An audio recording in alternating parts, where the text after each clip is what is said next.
r/ask Reddit. What's something your employer did that instantly killed employee morale? Banned smartphones in the break room to force us to talk to one another and build camaraderie. Ends up we didn't like each other that much. How is that allowed? It's your break, they can't force you to do anything on your break, can they? That's not technically true. Employers can ban their employees from anything. I got fired from a factory for violating their smoke-free workplace policy, which extended to tobacco use at home. To aid in enforcement, employees were also banned from off-site lunch breaks. This was in Illinois in 2014-15. No raises or bonuses this year due to company performance, but I will make it up to you by taking the whole company to the lake for a trip on my new 30-feet boat.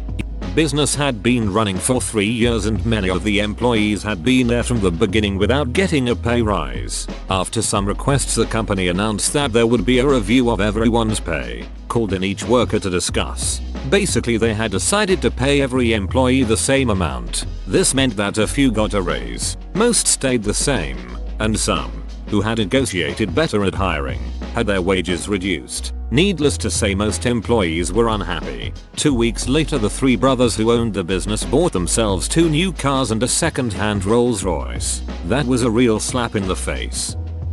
In a very short span of time, they changed everyone's 401k plan for worse, and then implemented an office-wide cleanliness policy. No eating at your desk. Only 3 personal items on your desk. Everything labeled. No items other than your keyboard, mouse, and monitors on your desk at the end of the day. Talk about pissed off. You could feel the gloom when you walked in. Everyone's give a shitter broke at once.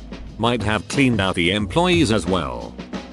Large factory, not unionized. Each department clocks in at a different place. Mainly that department's break room. My department clocked in across the facility from the main entrance, which meant it took about 15 minutes to walk from the front door to where you clocked in and out at, and another 5 to walk from that entrance to the parking lot. There was a side exit that we would use, however, that literally cut that walk down from 20 minutes to 3. Since our department was right next to the parking lot, management decided that all employees must enter and exit through the same door, which meant we had to walk all the way down to the main entrance and then back around to our cars. There was so much rebellion from the employees in our department that they had to bar the door shut with 2 X4s. Jokes on them. Even unionized employees can be a pain in the ass. We contacted the fire marshal, who upon seeing a fire exit barricaded, fined the company $8,000. We still were not allowed to enter through this door, but they stopped trying to stop us.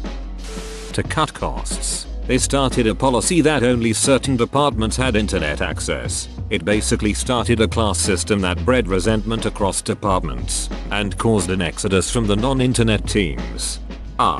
The internet. I have heard tales told of this precious and rare commodity, but if you ask me, they're just legends made up to pass the time and fill the children with awe and wonder.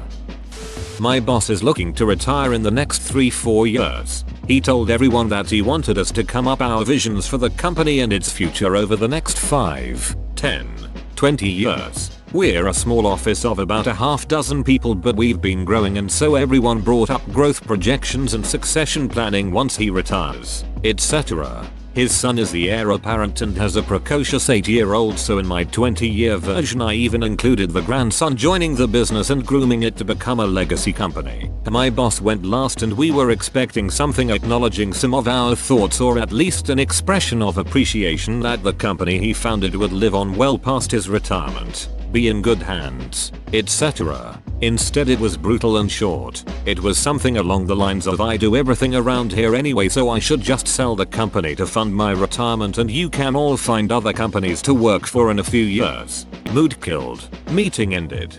Everyone quits that same year and he can start his retirement early. YAY. In a company of 6 people, owner said in a meeting with everyone that his 2 sales guys are irreplaceable and that the rest of us are just paper pushers. He now runs a company of 3 people. Sales guys put maybe 20 minutes into one deal. Then operations puts days into logistics, payment, paperwork, claims, etc. We also just purchased an office building for $1 million plus. So if we leave and sales can't sell, This place will most definitely end up deep in bankruptcy. I'd hate to see that happen. But it's not the first time we've been informed that the scum and just suck up company money while the sales guys are the ones making the profits. We were once in the middle of a very stressful period at work, and everyone was feeling it. However, one afternoon, an offhand comment turned into a conversation that we all got involved with and led to a few laughs. My manager, returning from a meeting, piped up, "Oh, we've finished tomorrow's work." "Have we? What's all this about?" Insert subject matter. Entire team instantly deflated. Unnecessary. Every employee needs time to blow off a little steam. Former teacher. The administrators at my school were usually pretty chill, but had a habit of randomly coming up with minor rules that they would enforce for us. Male teachers had to wear ties even on jeans day, etc. Overall it wasn't bad, except for the time an administrator made a crucial mistake. They banned staff from drinking coffee in front of students. Now if you've never worked in a school, you'd think this isn't a big deal. When you spend nearly 100% of your day in front of students, it definitely is a big deal. First we tried to find any loophole we could. Energy drinks, banned the next week. Tea, banned 2 days later. It was chaos. Eventually, we realized they couldn't fire an entire school's worth of teachers and aides. So we ended up doing the one thing that private schools fear most. We formed a union. Realistically, it was more of a weird pseudo-union focused specifically on civil disobedience regarding the coffee issue, but it ruffled feathers nonetheless. The administrators caved to our demands, allowed us to drink coffee again, and even bought each of us a reusable coffee mug as a gesture of goodwill. And that's the story of how a handful of school administrators almost accidentally created a teachers union over a complete non-issue. Removed COLA raises each year for all employees and implemented a raise when promoted or take on more responsibility model. However, promotions are very rare and raises are never approved. So everyone is losing money to inflation each year, and they tried to sell it as a big win for the employees. We aren't stupid people. Fired the girl who was in her 3rd trimester of pregnancy 3 days before her maternity leave was to start. My wife was let go after she announced her pregnancy to her manager, and approximately when she would need maternity leave, she was told that they'd rather replace her than deal with a pregnant employee and all that goes with that. A well-worded letter from our attorney got her 1 year's severance and 2 years medical coverage for her and the baby. Head of department realized that we weren't about to meet our targets for the financial year, completely banned annual leave for 3 months. Forced anyone who didn't fill in their timesheet on time to attend disciplinary meeting, despite problems with the system, meaning that some didn't get filled in, and generally had lower management terrified, causing a massive blame culture and several people to be signed off with mental health issues. In the end, the employee survey which went to his bosses was hilariously bad, and he's now somewhere else making some other people's lives a misery. The best part was when his replacement came in and fired his right-hand man who was also a dong. All companies need employee surveys for this reason, even if corporate doesn't read it. It's great fun to watch managers kiss ass for a week knowing their review is approaching. They ban phones, electronics, puzzles, books, etc. from being used at your desk. I work at a call center. We were expected to just sit and wait for the next call to come in distraction free, even if it was a super slow day. They banned phones at my work, contact center, and any device with a camera as I work in government with public info. I now set up a Nintendo Switch and rock Mario Kart or Zelda between calls as there is no camera, no way to connect to a browser and no voice recording. I'd call it a bit of malicious compliance in a way. Told a bunch of people they were going to be promoted to get us to do extra work. No one got promoted. I basically did her job for a month. Me and 3 of my co-workers quit and she got fired a few months later. Put up a poster that said complaining is like vomiting. You feel better but everyone around you feels sick. The morale was already bad, but it was just a shitty way to take a hit at upset employees rather than do anything positive.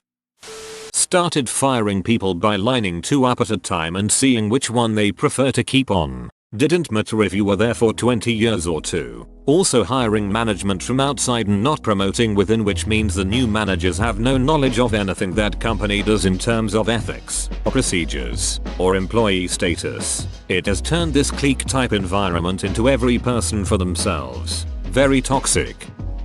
At an airplane factory, managers started rationing gloves, hairnets, masks, and trash bags at the same time we had to go on a 12x6 work week. Like that was gonna make up for the increase in labor. I used to work in healthcare and, as a student, in different production plants where you needed gloves because everything was hot or dirty or because everything had to be very clean. When I started a new job in any of these fields, I swear you could get a good estimate of productivity and job satisfaction as soon as you saw how the glove situation was handled. If you cut costs by going cheap on that kind of protective gear, you don't care for your employees, and they know that.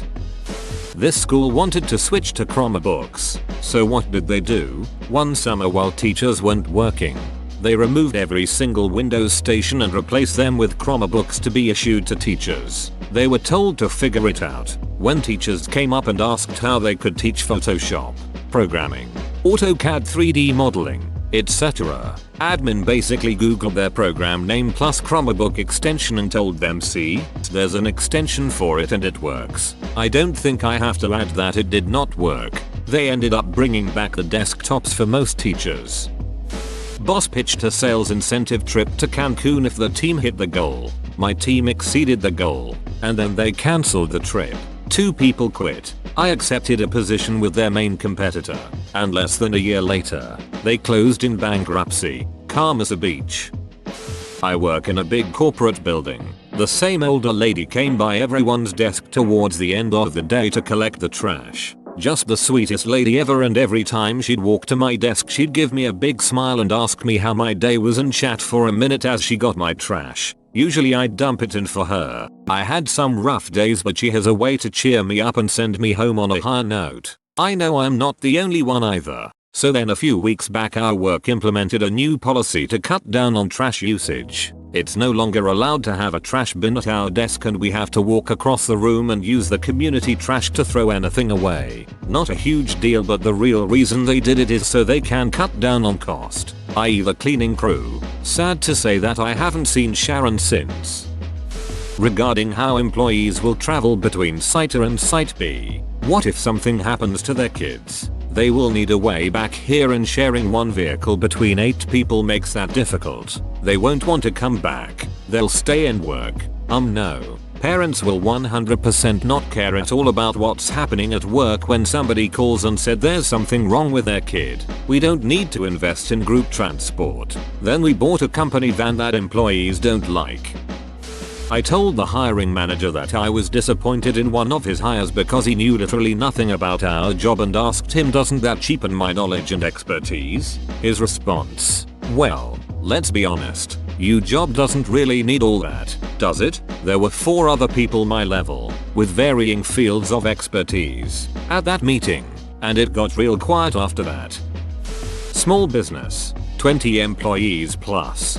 Boss made a big speech about austerity measures and no raises this year. A week and a half later he drives up in a brand new Silverado with all the bells and whistles. Expense to the business, of course. He would hate to have to pay taxes on those profits. One of the less subtle members of the staff took a literal shit in front of his office door. I used to work at an English immersion middle school in Korea. The admin was all Korean, including my boss, the vice principal. Word started going around that the school was under investigation for certain admin taking bribes to admit students. The VP got visibly anxious for a few weeks. Then one Sunday night we got a text message from one of the Korean teachers at the school. The vice principal has passed away. It turns out he had hung himself in the school lobby that afternoon. The teaching staff still had to be at school the next morning even though classes were cancelled for several days. I remember walking into the school and seeing a custodian mopping the spot where the VP had been hanging. Morale tanked pretty hard for a while. Telling employees that they are going to fire you if you don't make more sales. Then when someone quits, tell them no, that was just motivation. We were never going to fire you. I was a hard worker, like an extremely hard worker. One day a supervisor asked why I wasn't working at my usual pace. So I told him I was facing homelessness if I couldn't find somewhere to live. He said, hey well I really need my superstar out here. I depend on you getting a lot done for me. He couldn't care any less about my problem. I was an employee who made him look good because I got results, and not a human being. I never worked hard again, and personally undermined the work ethic of everyone I came in contact with. I didn't have to learn that particular lesson a second time. I work part-time at a university library while I attend school. I sit at the checkout desk information desk. My boss, after one of us not saying goodbye to her one night, decided that us college students don't know how to sit at a desk and answer basic library questions. So now she sits down there every other hour and criticizes our every move, when it's the middle of summer and only 7 people are in the library. Shit like this makes me want to quit my ducking job. We can't even read a ducking book at the desk at the library. It made me realize that she takes this shit way too seriously, and that has made me care even less. Whoa, you made it to the end? You're a ducking beast. I'll cut you a deal. Smash like and subscribe for more curated content, bruh. It's free and that's a great price.